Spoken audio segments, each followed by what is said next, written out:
Olá, boa tarde. Aqui é o João Pereira Teixeira, aluno graduando de Engenharia Ambiental. Esse é o Verde em Pauta.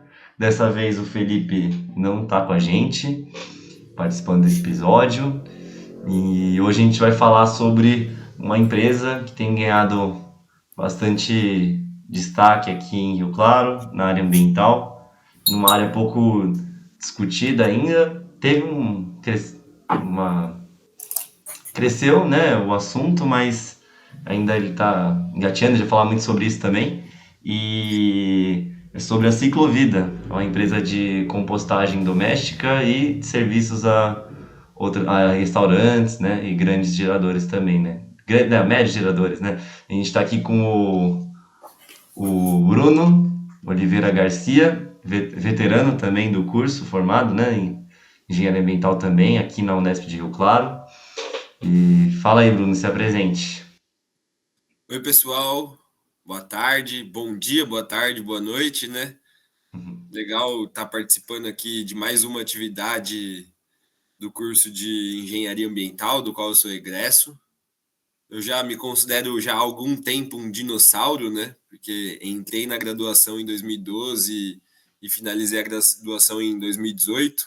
Tive um Na verdade, eu ingressei em Sorocaba, né, na Unesp de Sorocaba, e acabei pedindo transferência para cá, né? Então, na minha época de graduação aqui em Rio Claro, eu era transferido, tá? Fiquei com a grade uma bagunça total. Tive a oportunidade de fazer disciplina com várias turmas, o que tem seu lado positivo e seu lado negativo, né? Mas fui concluir a graduação em 2018 e enfim, depois de uma trajetória que talvez a gente vai conversar um pouquinho aqui hoje, eu hoje sou idealizador da Ciclovida. A Ciclovida, como o João falou, né, tá trabalhando com compostagem, com coleta e compostagem de material orgânico, né, de resíduo orgânico, principalmente doméstico, né, por hora, mas com pretensões de expansão. E também temos uma outra frente de atuação que enfim, é um sonho também, um desafio de conseguir lidar com as duas frentes, né? Mas é uma frente de educação ambiental. Então a gente trabalha também com a promoção de projetos de educação ambiental. Acho que é isso, João. Não É sei, isso. uma É uma apresentação. boa definição mesmo. E, enfim, aí a gente queria perguntar primeiro como que se deu a origem, né, do Ciclovida e a sua percepção da compostagem no Brasil até então, né, desde da criação e agora, né, andamento, né, do Ciclovida, como tem Meu, sido. tá, não, primeiro eu acho que vou abordar um pouco o aspecto da compostagem, né? E depois eu falo especificamente sobre um pouco de como começou a ciclovida. E daí vou fazer um paralelo, porque na minha época de ingresso na universidade, e inclusive acho que foi um dos motivos pelo qual eu escolhi a engenharia ambiental, porque em várias revistas assim que acompanha, né, as profissões, tal, eu via muito que a engenharia ambiental seria a profissão do futuro, né? E eu ingressei na universidade em 2012, no auge do primeiro governo Dilma, e fui concluir no final do governo Temer, né? Depois do golpe, né? Do golpe que deram na Dilma. E, e nossa, foi assim, ao longo da minha graduação, foi uma trajetória para a política ambiental bem ruim, assim, uma perspectiva um cenário, né, que mudou de perspectiva muito rápido, né? Então, em coisa de 6 anos, que foi o tempo que eu demorei para finalizar a graduação, o mercado do engenheiro ambiental estava muito restrito. Pelo menos assim, a minha perspectiva, né, conversando com as pessoas que eu tinha contato, né, os egressos da universidade, né, tanto de Sorocaba quanto de Rio Claro, a galera trabalhava muito, acabou indo muito para a área de banco, né, fugindo da questão ambiental, ou para a segurança do trabalho, que está atrelado também à questão ambiental de alguma maneira, mas foca no mercado de uma outra perspectiva, né? E eu fiquei bem desgostoso de ver esse desenrolar, né, das coisas, e acabei tomando um rumo diferente, né, na minha trajetória profissional.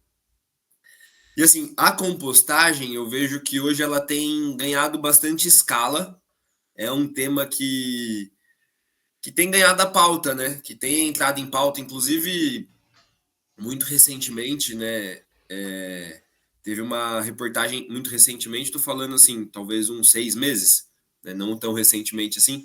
Teve uma reportagem no Jornal Nacional tratando sobre os resíduos, né? Então, para a gente ver que um dos principais veículos de mídia hoje da TV, né, trouxe o tema da compostagem como um especial de resíduos, do qual a compostagem foi um dos temas, né?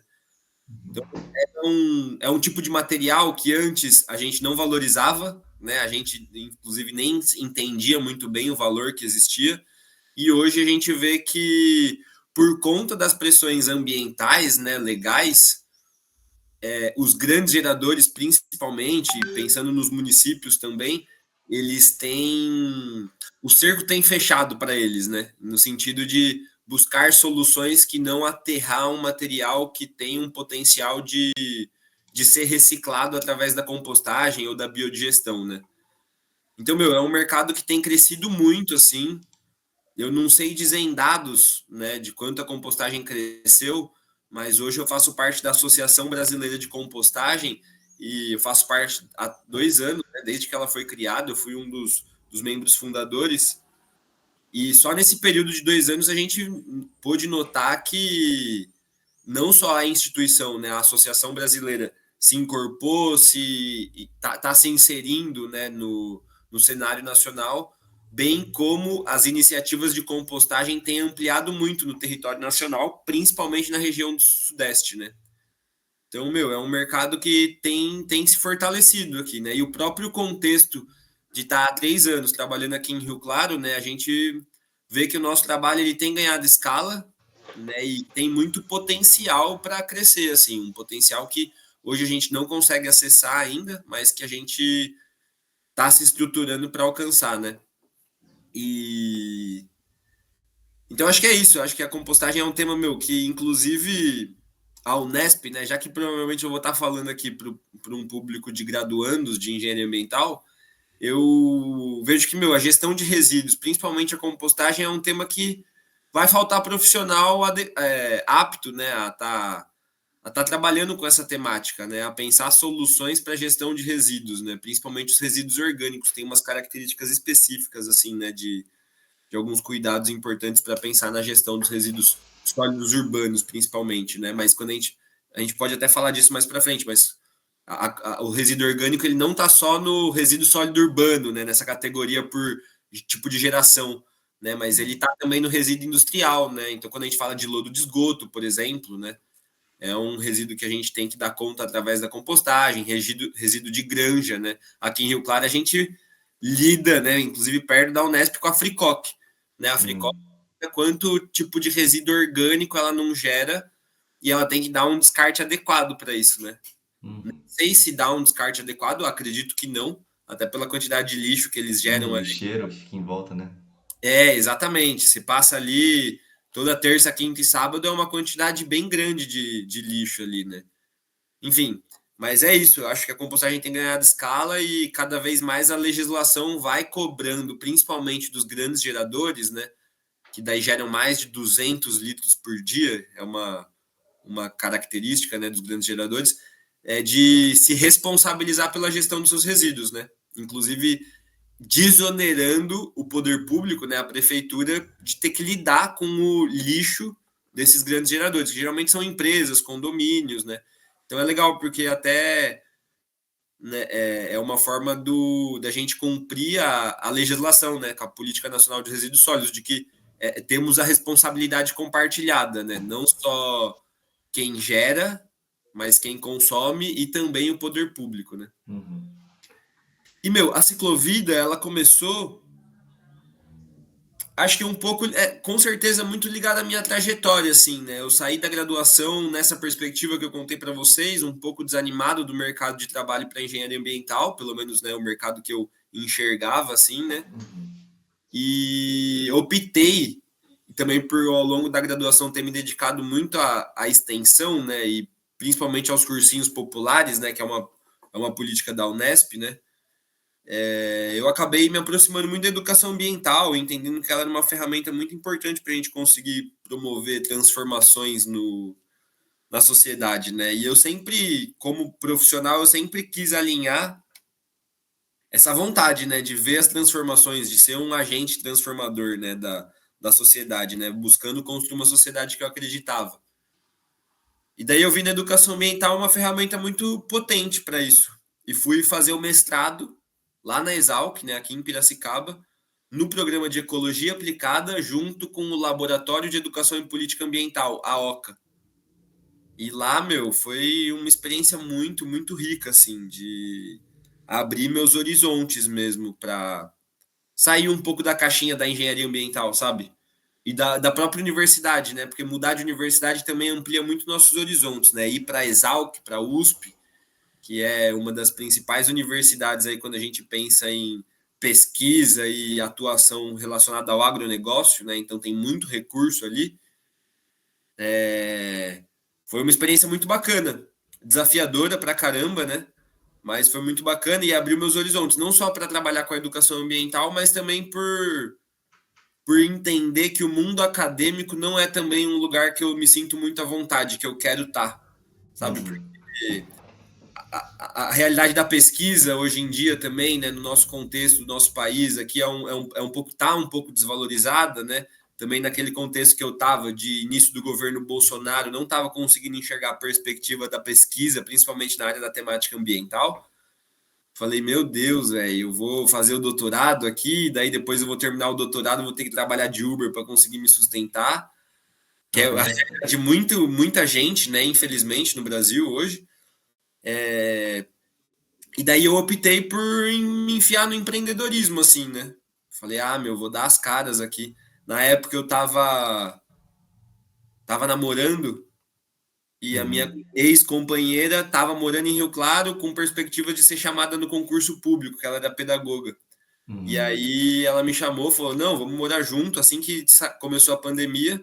Então eu terminei o mestrado morando já em Rio Claro e já começando com essa ideia da ciclovida, né? Já arrumando os primeiros baldinhos, já encontrando um esquema para fazer a coleta, né, desses baldinhos. Tinha uma casa com quintal, então comecei a fazer no meu quintal mesmo. Falei, meu, vou dar o pontapé inicial aqui para ver o que dá. E aos poucos fui avaliando que, meu, era um lugar promissor para atuar, sabe? Que eu poderia conseguir gerar trabalho e renda, né, inclusive para mim, Uhum. numa área que eu acreditava, que eu via potencial, que fazia o meu coração bater mais forte, sabe? Ah, Tipo, eu legal. tava fazendo um trampo com um propósito. Então, a ciclovida começou meio assim, no susto, com meia dúzia de amigos e amigas que toparam contratar o serviço que eu queria começar a prestar.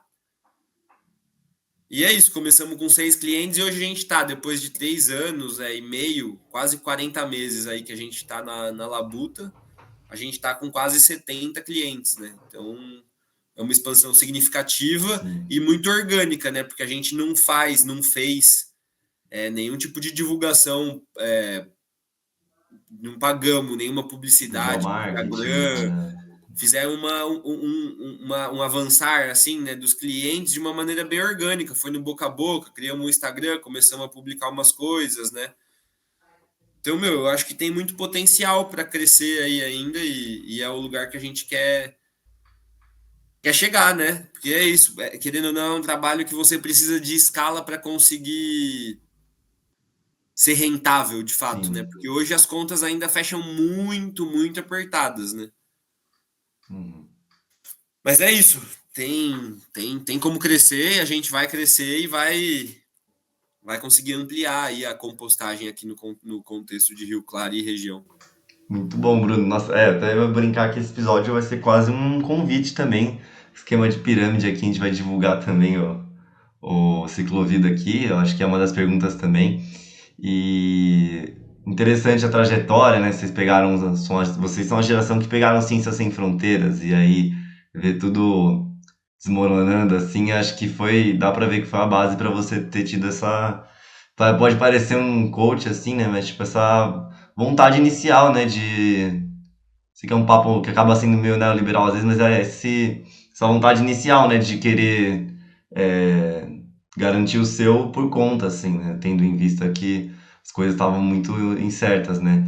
E aí isso que eu já ia perguntar em seguida, você falou da expansão, que realmente é muito assustadora, e eu sou suspeito para falar, a gente é cliente também do Bruno, a gente, aqui na minha república, a gente composta o lixo lixo não, né, pecado, o resíduo orgânico, né, mas é o que muita gente vê como lixo, né, o resto de comida fez uma diferença insana, assim. O volume do resíduo que vai para o aterro mesmo agora em casa não chega a fechar a sacola. A sacola ainda fica meio com ar dentro. Então, o Brasil, que é um país que tem uma dieta muito, né, envolve, é um trabalho incrível assim que envolve também sobre a dieta brasileira, porque é uma dieta muito diversa, muito rica, muito material. E aqui em casa um come abóbora, outro come não sei o que, come frango e ovo. E aí a gente queria também perguntar agora, né, como tem sido os resultados, né, que vocês conseguiram ter, assim, que o próprio Ciclovida publica relatórios, né, vocês publicam relatórios de impacto positivo que vocês tiveram, de alcance, de quantidade de carbono que deixou de ser emitida, né, porque eu acho que para quem está ouvindo, assim, não tem muito contato ainda com a área de resíduos, quando a gente coloca um resíduo orgânico no aterro, a gente está gerando um gasto para o Estado, porque a gente não paga pelo lixo no Brasil. Então, o seu resíduo, que custa algumas vírgulas de centavos, né, mas somando da cidade inteira, dá uma grana preta no fim do mês, ele vai ganhar valor agregado por alguém. Então, eu acho que, sem falar da questão de física, né, entropia, né, caos, não vai ser uma comida que vai ser só soterrada, ela vai virar, né, você mesmo vai explicar agora que a minha pergunta é justamente essa, tem as empresas parceiras, produtores, né, as famílias, os produtores familiares e todo mundo que é parceiro do projeto. Então, é isso. Minha pergunta é como que tem crescido os resultados e impactos positivos do projeto, assim?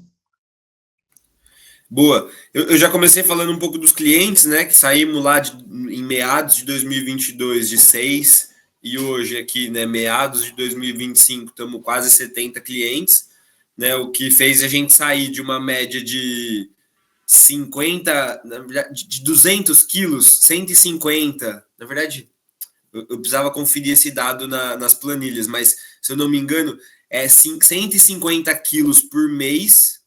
A gente passou de uma para 1,5 tonelada, né? Nossa. Então, hoje a gente está fazendo a gestão de 1,5 tonelada de resíduos por mês, né? O que com certeza, de 1 tonelada a 2 toneladas, né? Desonera a prefeitura, né? Porque a prefeitura está deixando de destinar esse resíduo para o aterro sanitário e é um lugar que ela tem que pagar para colocar esses resíduos, né? Então a gente está desonerando a prefeitura e também deixando de fato gerar uma série de impactos ambientais negativos que existiriam se a gente estivesse colocando esse material no aterro sanitário, né? No Sim. Brasil, a gente está tão. Na verdade, no Brasil, no mundo, de uma maneira geral, em alguns lugares específicos menos, mas de uma maneira geral, a gente não olha o resíduo orgânico como um resíduo com potencial de reciclagem, né? E E também a gente é isso, acaba gastando muito para dar destinação que a gente diz que é correta, que é aterrar o material no aterro sanitário, né? Porque a gente fala, nossa, estamos destinando nosso resíduo para aterro sanitário. Parece bom. E de fato, se a gente for analisar a realidade nacional, né, que tipo muitos municípios ainda levam seus resíduos para lixões, né? Então é um cenário adequado num contexto desajustado, vou dizer assim, né? Sim. Mas quando a gente pensa numa sociedade que de fato quer investir em economia circular, quer fazer, quer potencializar um resíduo, né? Dar de fato agregar valor nesse material, pô, a compostagem é a melhor saída por ser um custo baixo de implantação e também por estimular essa ideia da economia circular, né? Que acho que hoje no fundo é o panorama que a gente tem que observar, assim, né? No sentido de você garantir que esse resíduo tá voltando na produção, né? Tá voltando para o setor produtivo, que no nosso caso aqui tá voltando para gerar mais alimento, né?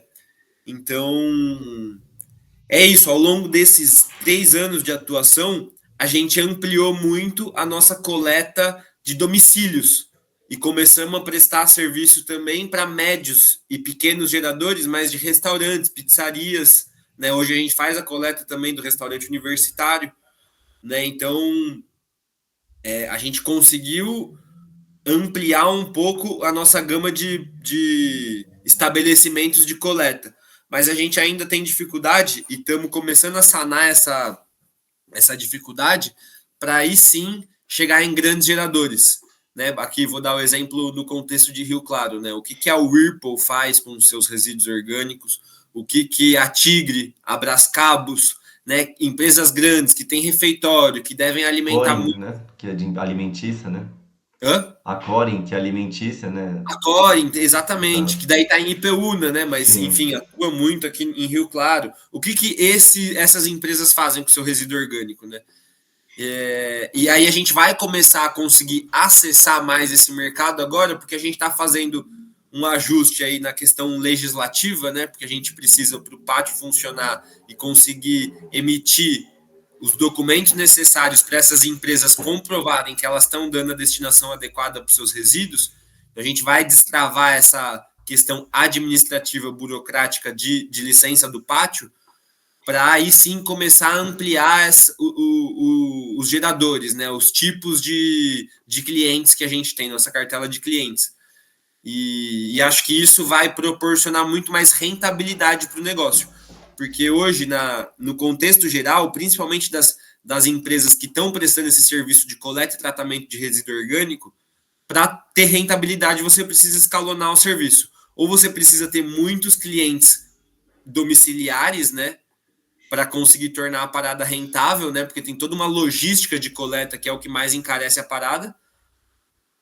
Ou você precisa acessar de fato esse mercado de grandes geradores, né? Porque daí você consegue tratar uma quantidade maior de resíduo e criar um vínculo, né? Um plano específico de acordo com as necessidades dele que vai trazer uma receita maior para a empresa, né? Então, hoje a gente está um pouco nesse cenário, assim, que é um cenário que, conversando com outras empresas que fazem esse trampo, é um cenário que é um ponto de virada, sabe? É um ponto de tipo, ó, estamos numa escala e agora a gente quer ampliar essa escala para tornar a parada rentável, né? E daí, só para quem está ouvindo a gente ter uma ideia, hoje, legalmente, no estado de São Paulo, pequenos pátios de compostagem que têm baixo impacto ambiental, eles podem operar com o certificado de dispensa de licença, né, que é um documento emitido pela CETESB que dispensa de licença o pátio de compostagem. E dentro das características desse pátio de baixo impacto, que é descrito numa legislação específica, um deles, que a gente, na verdade a gente segue todos, né, mas um deles que é específico da quantidade de resíduo, a gente pode receber até 15 toneladas por mês sem ter licença ambiental, porque ainda caracteriza um pátio de baixo impacto, né? Então, hoje a gente está numa tonelada e meia, 2 toneladas, a gente pode crescer até 15 toneladas mês sem necessidade de emitir licença ambiental, porque a CETESB, né, buscando atualizar a legislação, ela viu que pátios que fazem um tipo de compostagem termofílica, que conseguem controlar a temperatura e alcançar os níveis de temperatura para higienizar o material e tem até 15 toneladas, podem operar sem grandes impactos, né? Então, eles facilitaram essa questão administrativa para, de fato, destravar e estimular a compostagem, né? Uhum. Na sociedade, né? E é um pouco complexo esse tema, né? Porque agora a gente também passou pelo que o pessoal chama, né? Tava chamando pele da devastação, né? Que facilitou as licenças ambientais, né? E dentro de vários absurdos que passaram, um deles está lá a compostagem, né? Para de fato também estimular esse negócio mais de estimular a circularidade do resíduo orgânico, né? Então, dentro Uhum. de um monte de absurdo que passou, tem algumas Sim. coisas que os caras colocam lá para justamente para sensibilizar o poder público, né? Ah, ó, Uhum. mas ali dentro da pele da devastação tem a compostagem que a gente quer estimular de fato, né? Mas Sim. enfim, um tema complexo aí pra gente, complexo e polêmico, né? Pra Sim. gente. A Com gente poder. certeza. E, cara, muito legal. Se quiser procurar os números, a gente vai divulgar também, deixar tudo na descrição aqui, o Instagram e tudo, né? E essas informações, mas vocês deixam de emitir mensalmente, acho que não lembro quantos quilos, toneladas, né, de carbono. Como que Meu, tá essa? desde que a gente, ó, até para ser bem preciso, desde que a gente começou a operar, ó, vou dar uma olhada, vou dar uma colada aqui nas tabelas. Desde que a gente começou a operar, a gente já deixou de, a gente já coletou e compostou 31 toneladas de resíduo orgânico, né? Hoje a gente Nossa. deve estar numa média, ano passado a gente compostou 10 toneladas ao longo de todo o ano. Esse Uhum. ano a gente vai chegar acho que umas 15 toneladas a expectativa, e tudo isso é mais ou menos 24 toneladas até hoje, né, de gases de efeito estufa, né, que a gente deixou de emitir, né, porque se a gente destina para o aterro, no aterro gera metano, que tem um Sim, potencial de poluição e de aquecimento 30 vezes maior que o que o CO2. CO2, é. Então, quando a gente faz essa questão, né, que o pessoal chama de carbono equivalente, então a emissão de carbono equivalente é muito maior quando a gente leva para aterro sanitário, né? E quando a Uhum. gente leva para compostagem, a gente consegue reduzir esse carbono equivalente. Porque a gente, na compostagem, ela gera CO2, né? Porque é um tipo de respiração ali, né? Dos Sim, micro-organismos, gera CO2. Só que quando a gente converte, pensando em toda a cadeia ali que termina no aterro sanitário e gera metano, na compostagem a gente gera CO2 e deixa de emitir no equivalente, né? sim. Fora que, assim, isso a gente nem está considerando toda a logística de coleta, Ah, né? é isso que eu ia A falar. logística, Que é o grande o tchan, trunfo, a né? carta na A manga. carta do Ciclovida que já entrega no nome, assim. Explica aí, Bruno, o que que é, por que Ciclovida? Não, então, boa, isso é massa também, porque, assim, acho que quando eu voltei para Rio Claro, nesse lugar de fazer e vi na compostagem essa possibilidade, para quem, enfim, para quem conhece, para quem não conhece Rio Claro, Rio Claro é uma cidade que eu considero plana. Se eu estou falando isso e uma pessoa da Baixada Santista me escuta, vai falar, você tá maluco. Inclusive tem uma amiga que é da Baixada Santista, Rio Claro não é nada plano, plano é Santos. De fato, a cidade de Santos, por ser uma cidade litorânea, né, é muito mais plano que Rio Claro. Mas ainda assim, no contexto aqui das cidades do interior, né? Se a gente for analisar Piracicaba, Limeira, São Carlos, Araras, são cidades que têm um relevo que dificulta a locomoção por bicicleta, né? Mas Rio Claro tem um certo um, tem um estímulo aí, né? O relevo dá um estímulo para a gente usar de bicicleta. E eu sempre fui um entusiasta da bike, né? E também pensando que o capital inicial que eu precisava para começar a ciclovida com uma bicicleta era diferente do que ter um carro, né? Então eu falei, meu, vamos na bike mesmo, né? Então eu juntei a fome com a vontade de comer, né? Eu, por ser Uhum. entusiasta da bike, já vi que a bicicleta ali cabia mais no orçamento para esse pontapé inicial. Falei, vamos com a bicicleta. E hoje é isso, a gente opera todas as quase 70 coletas que a gente faz, na grande maioria de bicicleta, né? E daí, para jogar uns dados no ar aí, ó, Uhum. todos, ó, só em 2025, né? Pensando nos 9, 8 meses que passaram aqui. Só nesse ano a gente já pedalou mais de 1.500, mais de 1.500 quilômetros, né? Só com as coletas, né? Então são 1.500 quilômetros que a gente deixou de rodar com um carro, né? Que é um ponto de emissão de gás de efeito estufa, e estamos andando com a bicicleta. E assim, por ser uma empresa que está ligada à sustentabilidade, eu sempre me questionei muito isso, assim, pô, a sustentabilidade, se eu vou levar ela a ferro e fogo, né, pensando na sustentabilidade de uma maneira mais ampla e não só econômica, né, não dando todo esse peso para a questão econômica, a bicicleta ela é muito melhor, Sim. não, até mesmo para os custos nesse início, né? mas também pensando que a sustentabilidade está ligada, na minha perspectiva, né, à geração de trabalho e renda.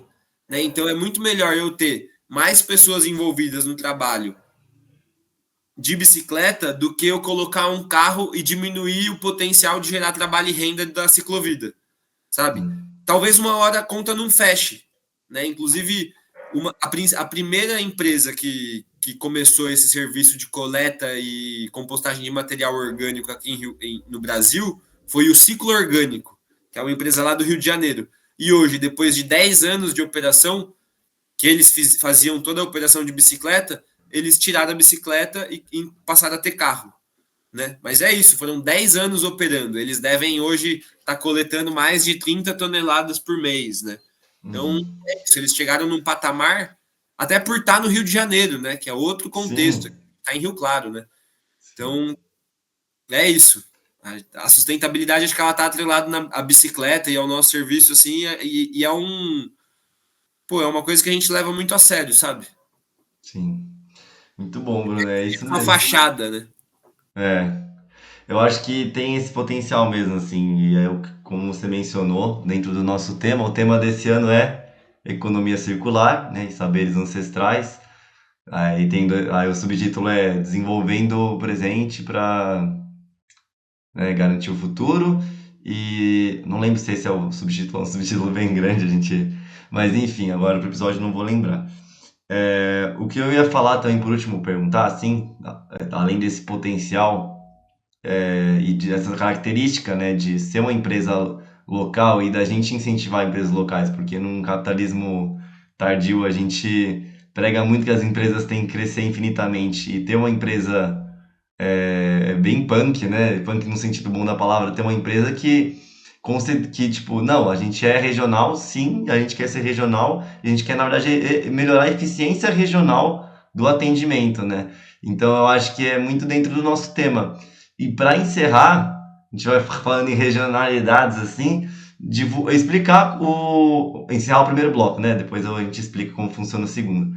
É, explicar como funciona a ciclovida, quais são os planos, preços, como funciona ser cliente, como que é ser cliente do Ciclovida. Meu, hoje a gente atua, João, com para coleta domiciliar, né? Para quem quer contratar para sua casa. Hoje a gente atua com 4 planos que eles se dividem em 2 categorias. Uma categoria com coleta e uma categoria sem coleta. Na categoria sem coleta, a pessoa precisa trazer num ponto de entrega prévio, né? Que a gente delimita aqui previamente. E a pessoa tem que trazer para a gente o material aqui sempre no mesmo dia, né? Então a gente cria essa rotina, né? Então Uhum. toda quinta-feira ou a cada 15 dias, a cada 2 semanas, a pessoa tem que trazer os resíduos no ponto de coleta. E tem a categoria de planos com coleta, que a gente se responsabiliza por ir até sua casa fazer a retirada desse material, né?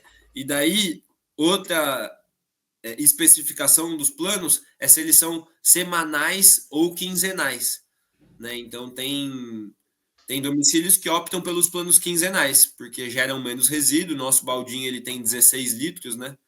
Então ele aguenta bastante resíduos, né? Então a maioria das pessoas hoje aderem aos planos quinzenais, né? As que geram menos resíduo. E os valores dos planos eles variam de 40 a R$ 65.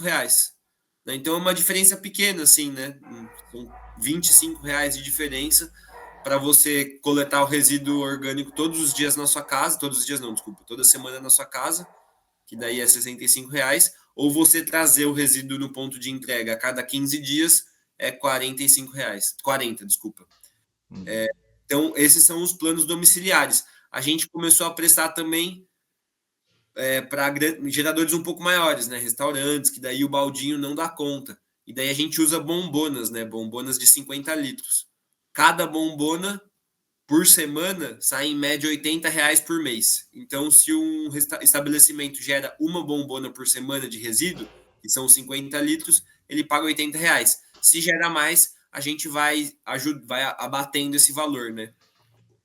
Então, Nossa. entra daí duas bombonas por semana, seria 160, mas como a pessoa pega 2 bombonas, a gente faz um ajuste ali, né?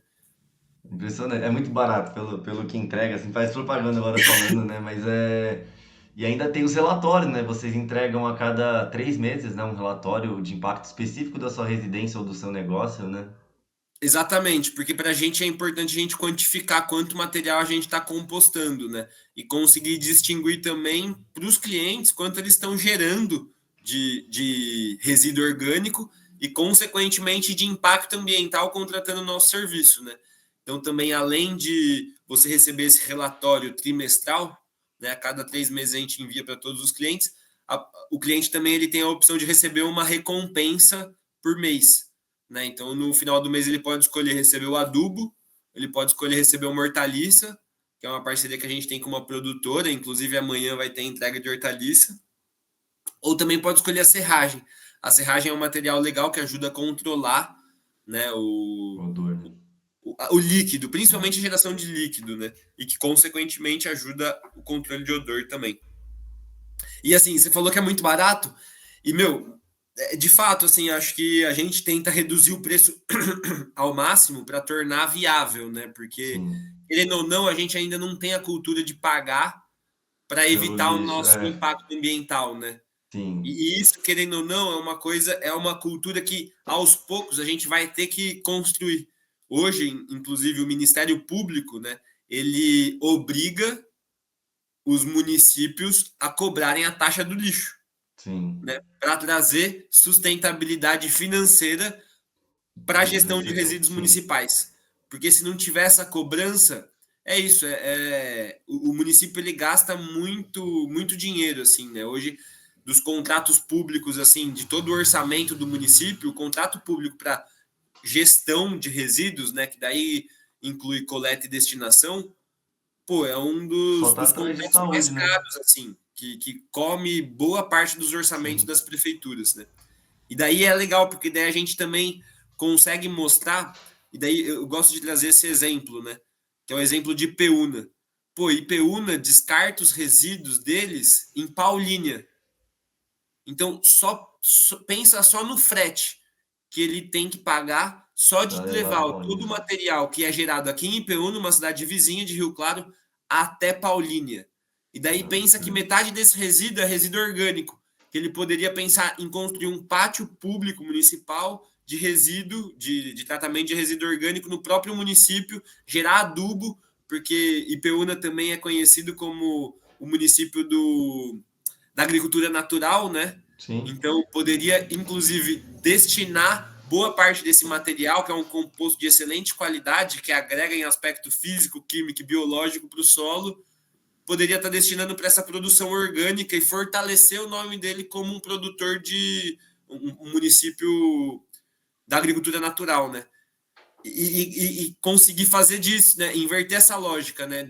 Da lógica linear da gestão de resíduos para uma lógica circular que vai, inclusive, manter o recurso que o município está investindo dentro do município, gerando Sim. trabalho e renda para as pessoas do município e deixando de, enfim, levar boa parte do seu resíduo para Paulínia, né? Sim. É, então. Então é isso, ó. A gente falou sobre tanta coisa e compostagem, então, é economia circular, é uma tecnologia ancestral, porque também dentro do nosso tema, pô, se composta desde nossos primórdios como civilização e tem registros de leira de compostagens muito antigos. Não sei puxar agora um, né? Mas tem registro já na Mesopotâmia, nas primeiras centros de agricultura, né? É, eu acho que foi se perdendo com o tempo, né? Principalmente depois da Revolução Verde, né? Essa ideia. Mas eu tenho história na minha família, né? Tipo, bisavô, tataravô, que não, meus avós iam na casa e, tipo, todo o lixo iam parar no, na horta do quintal. Então, é, esse costume, acho que quem luta, né, trabalha nessa área, luta pela expansão dela, é uma luta muito louvável, assim, e é o caminho que a gente busca aqui, né, nessa semana de estudos. E acho que é isso, Bruno. Se quiser dar uma encerrada aí também legal dessa primeira parte do programa, a outra também tem a segunda, rapidinha também. Boa. Não, eu acho que é isso, João. Acho que, meu, na verdade, para encerrar essa primeira parte, sim, acho que eu gostaria de falar é que a gente, né, e quando eu falo a gente, estou falando de todo mundo que está ligado à Associação Brasileira de Compostagem e todo mundo que é entusiasta da compostagem de uma maneira geral, a gente tem que lutar pela segregação em três frações, né, que daí são os recicláveis secos, né, plástico, papel, metal e vidro, a reciclagem do orgânico, né, então a segregação do orgânico para levar para a compostagem e, de fato, o rejeito, né? Que daí é o que você falou, é aquele saquinho que até fica com ar, se você consegue separar o reciclável e o orgânico na sua casa, né? Porque vai ser Sim, basicamente o lixo do banheiro e o de varrição das nossas residências, sim, né? Então a gente tem que lutar por esse estímulo, né? Por essa cultura da reciclagem e da compostagem. E eu acho que esse é o caminho que a gente tem que trilhar, assim, não precisa ficar querendo reinventar a roda ou querendo investir milhões em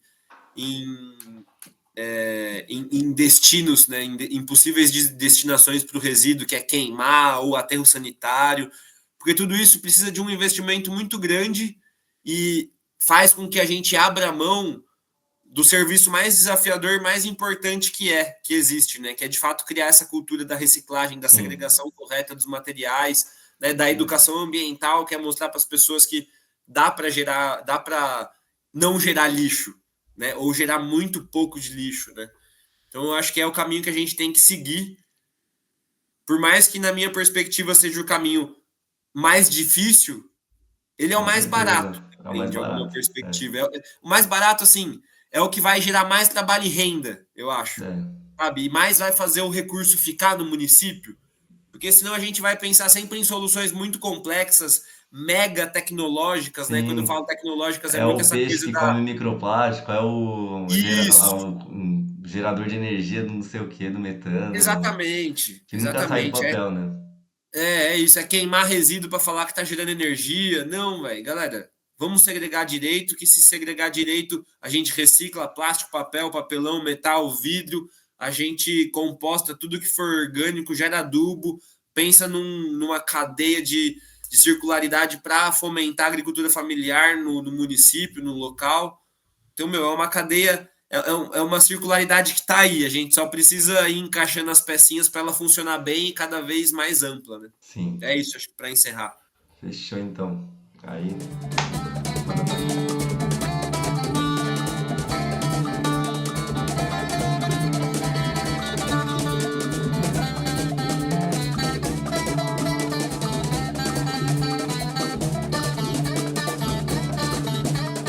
Então, pessoal, a gente voltando aqui agora, nossa parte 2 do programa, é aquela parte, momento perfil, que falar sobre os profissionais da área mental também é conhecer eles além da área ambiental, é saber o que eles gostam de ouvir, gostam de assistir, gostam de fazer na vida e é também humanizar esses profissionais todo dia, né, que estão nessa luta de serem cada vez mais valorizados. E a gente vai fazer três perguntas finais aí. Um filme favorito ou que marcou uma parte da sua vida? Tanto faz qual modelo, documentário, filme mesmo. Não precisa ser relacionado à área ambiental, tá, gente? Então essa parte a gente também sempre dá esse adendo. O álbum de música que marcou, assim, pelo menos alguma fase da sua vida. E um hobby. Então são essas três Ah, perguntas aí. João, vou começar pelo mais fácil. Um Boa. hobby. Porque, inclusive, vou aproveitar aqui, né, e aproveitar e dizer que você também, bem como eu, tá se Exato. envolvendo nesse hobby agora, né, que é o hobby de escalada, né, somos praticantes de escalada e o João também tá começando. Sim. Acho que esse, meu, é o principal hobby que eu tenho hoje em dia, é o que me faz conseguir muitas vezes esquecer um pouco dos problemas do dia a dia e estar focado em outra coisa, estar focado no meu bem-estar, estar focado e envolvido em meio aí à natureza, né? Quase um estado meditativo, um Sim, tanto nossa. terapêutico, apesar de não ser terapia, né? Então, meu, a escalada para mim hoje é o meu principal hobby e, nossa, me faz muito bem. Um filme. Pô, meu, um filme que me marcou muito a minha vida, que marcou muito a minha vida, assim, ó, que eu vou falar, A Vida é Bela. Ah, Putz, legal. velho, eu Bonitinho, pô, legal. adorei. Foi um filme que, Muito assim, eu foda. assisti que eu falei, caraca, velho, esse filme. é incrível, é maravilhoso. De supetão, assim, porque eu acho que foi um dos filmes que foi meu filme predileto por muito tempo, assim. Uhum. Mas eu sou um cara que não assiste, não sou muito dos filmes, assim, eu gosto muito dos filmes brasileiros, né? Tem uma série de filmes brasileiros muito, muito bons. Uhum. Mas um que eu vou deixar também que me marcou, que acho que foi um pezinho assim para eu falar, caramba, a gente tem que. A questão ambiental é, é importante, a gente precisa dar muito investimento nela, assim. E eu gosto de animação. É o Wall-E. Ah, olha, é um clássico, né? Meu, é um clássico, para mim é um clássico muito grande, assim, porque de fato, né, trabalha com essa questão de tipo os rumos que a sociedade está tomando e acho que isso Sim, é importante a gente olhar e tentar lutar e disputar esses rumos desde já, né? sim. Enfim, foram dois filmes que me marcaram muito, assim. Mas nossa, tem muitos, né? Filme bom. Eu gosto muito de filme brasileiro, apesar de não ter citado nenhum Uhum. filme brasileiro aqui agora. Se quiser citar um rapidinho, cita aí. Pode citar um também. Meu, um filme brasileiro. Nossa, Que Horas Ela Volta? Também acho Ah, que muito bom, marcou cara. Pô, minha Kleber Mendonça. percepção do cinema brasileiro e também impacta muito, né? Como a gente vê a sociedade, né? Sim. Ah, nossa, tem vários. Outro também Aham. que eu acho muito incrível, assim, que eu falei, caramba, filme brasileiro é bom demais, velho. Ah, tem vários, mas assim, Central do Brasil e Ah, sim. Carandiru. Carandiru, nossa, Carandiru é pesado. Mas é É bom. pesado, mas É, são filmes assim que retratam a realidade brasileira sim. de uma maneira que você fala, caraca, velho, é isso. A gente precisa, te sensibiliza para falar, a gente tem que disputar o presente agora para conseguir construir um futuro diferente, né? Legal. Diferente não só para as questões ambientais, mas sociais também, Sociais, né? Que são sim. questões que estão muito atreladas, assim, né? Se tem um monte de filme aí. Acho que são filmes É, a clássicos. gente vai citar tudo, já deixar listado aqui, tudo que foi recomendado. E música, então, vamos pra música, Bruno. Meu, música, velho. Assim, música é muito fase, né? Sim. Acho que álbuns, músicas, álbuns e artistas, vou fazer uma bagunça assim, porque eu sou ruim de citar Uhum. nome de Não, música. tranquilo. Mas eu acho que, meu, o rap, quando eu tava mais ou menos na adolescência ali, saindo, entrando no ensino médio, eu comecei a ouvir muito rap nacional, né? Facção Central, Racionais, Dexter, 509E, uns clássicos do rap, assim. Daí comecei a ouvir Kamal, Criolo Quinto também. Andar.